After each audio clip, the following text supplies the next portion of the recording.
Bonjour à tous et bienvenue dans ce nouvel épisode de la Minute Banque Privée du Crédit Agricole Île-de-France. Aujourd'hui, nous allons évoquer un moment clé dans la vie d'une entreprise et de son dirigeant. Comment vendre son entreprise? Nous le savons, celle-ci représente une part prépondérante dans le patrimoine du dirigeant et de sa famille. Tout d'abord, la cession ne s'improvise pas. Elle rentre dans le cadre d'une stratégie patrimoniale globale et découle d'une réflexion longue, impactée par différents facteurs.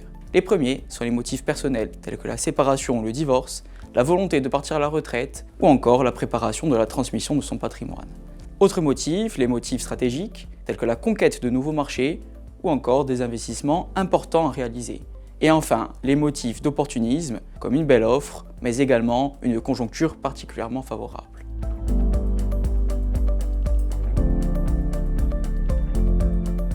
La cession d'une entreprise est un processus très complexe. Voici quelques étapes indispensables. La première étape est la réalisation d'un diagnostic d'entreprise qui sera confié à un professionnel et sera accompagné d'un bilan patrimonial du dirigeant.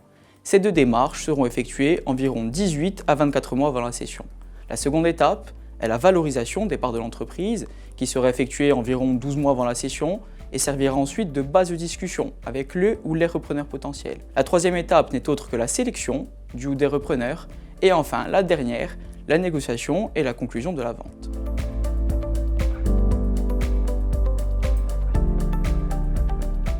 Plusieurs méthodes coexistent afin de valoriser une entreprise. Nous avons tout d'abord la méthode patrimoniale qui consiste à effectuer la somme de tout ce qu'elle possède en déduisant les dettes, ou encore la méthode économique qui découle de l'analyse de sa rentabilité, mais également la méthode comparative qui s'appuie sur les dernières cessions recensées de ses concurrents, et enfin la méthode empirique qui se base quant à elle sur les perspectives de croissance future de l'entreprise.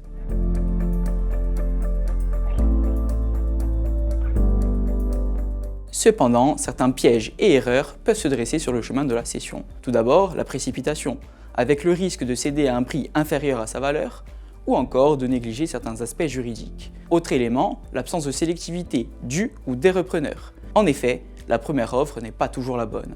Inversement, il faut aussi savoir se décider. Et enfin, le refus de se faire accompagner par un ou plusieurs professionnels qui sauront vous aiguiller vers les points d'arbitrage et les alertes potentielles.